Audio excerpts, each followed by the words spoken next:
Hello and welcome to the Omo Ranch Fire Safe Council CWPP update with some wildfire simulations.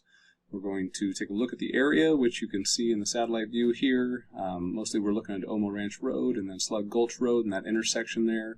Got the federal lands in the area, of course, which has a big impact on planning, as you know. And then zooming out, we pull in some of the fire history here and see what's been going on in the area to talk about some of our decisions relative to populations.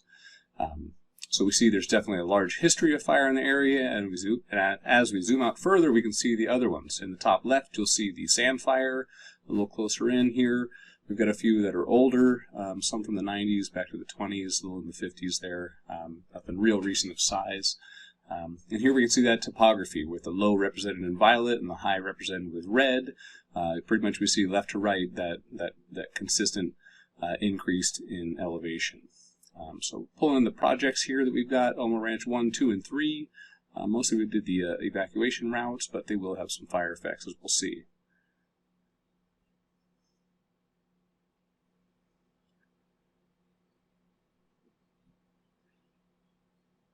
Okay, so as we're seeing here, we're not going to put any suppression actions into these simulations. We're really just going to look at the behavior of the fires as we compare the impacts on the right, which has the treatments in place, and on the left there where we don't have the treatments. Ignition points are going to be the same, and we'll see these things play out.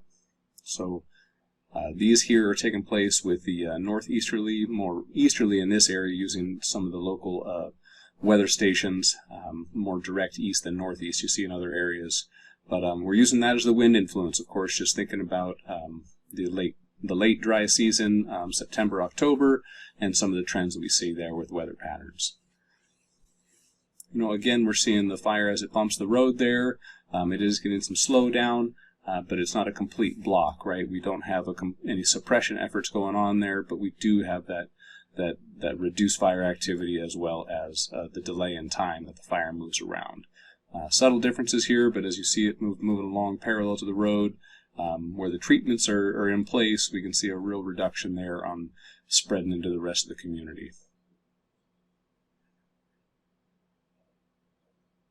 And just for a note on time with these simulations, time is relative, of course. Fire spread, rates of spread, all that are relative to the winds.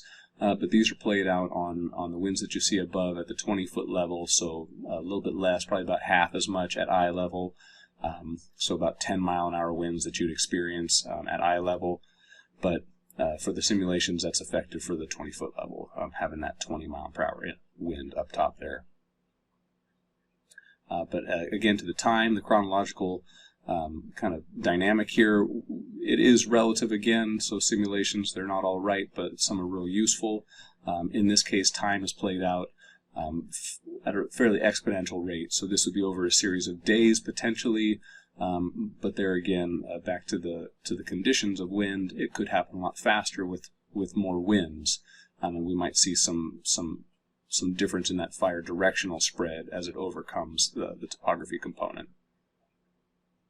But again, just watching this, so we see some slowdowns. We see that it's already bumping the road down on the south side there, where we do get some reduced spread off the road because it's, of course, having to push downhill as well, you know, where it's not as exposed to the wind.